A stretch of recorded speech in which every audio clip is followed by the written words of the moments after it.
Okay, now we are going to do a problem called positive charge. Now this problem is about a fixed charge. So it's not going anywhere. It's fixed in place. That is 4.2 microcoulombs. Then we have another charge. This one's moving. Put some speed on that guy. And this one is 3 microcoulombs and has a velocity of 80 meters per second and a mass of 0.0057 kilograms. So what it's asking now is it's saying how close to the fixed charge does the particle get before it comes to a rest and starts traveling the other way. Now remember, if these are both positive charges, do they want to be together or not be together? They don't want to be together. They fight it. Opposites attract, and so these are the same, so they do not attract. They repel each other. So right now they are a distance of 4 centimeters. Well, we'll do it properly. 4 meters, 0.04 meters apart.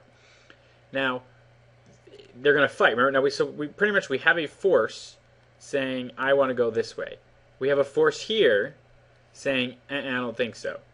So it's going to be a stronger and stronger force as this ball gets closer, as particle gets closer and closer and closer.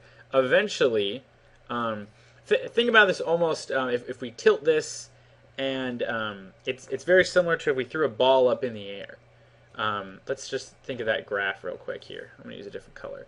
But the ball is going to go up because we gave it initial velocity, but the force, you could think of it as gravity is not pushing it down but pulling it down. So it's going to go up and then it's going to come back down because it's constantly, this force of particle is constantly saying, I don't want you here, I don't want you here. So what it's asking for is essentially the derivative or the apex of our climb of when the velocity is 0. When we've hit the apex of this ball, this particle comes, and it goes right here, and then it turns around.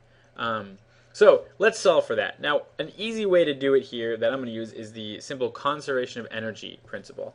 And this is basic physics 1 stuff. We know that the kinetic energy plus the potential energy of our first system is going to equal the kinetic energy plus our potential energy final, right? Well, one thing that we can easily stretch off here, we know for sure we have a kinetic energy because this is moving, right? Here we go, 80 meters per second.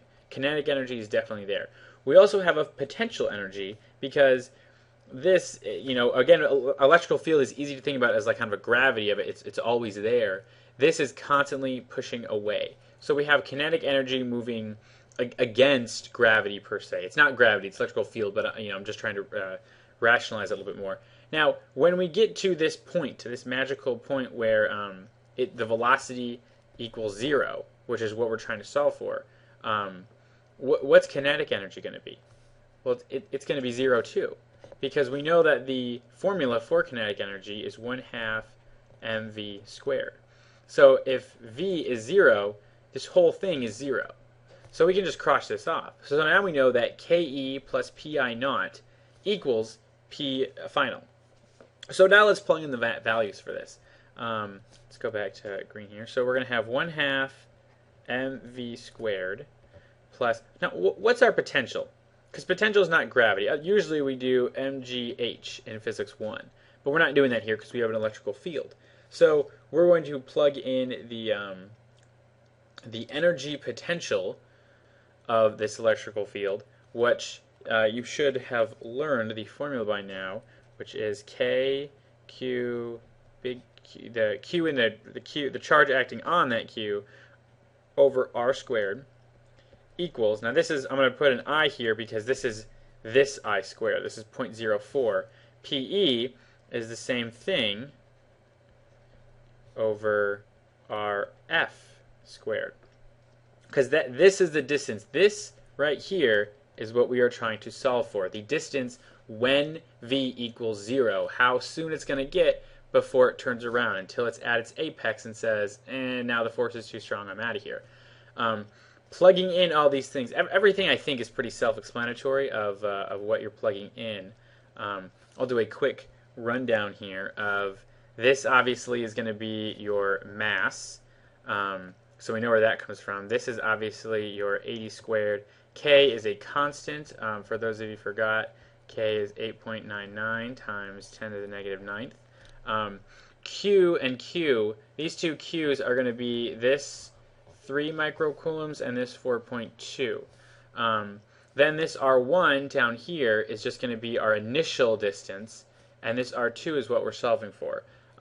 Using these values that I have here, my final answer was 0.00537 meters.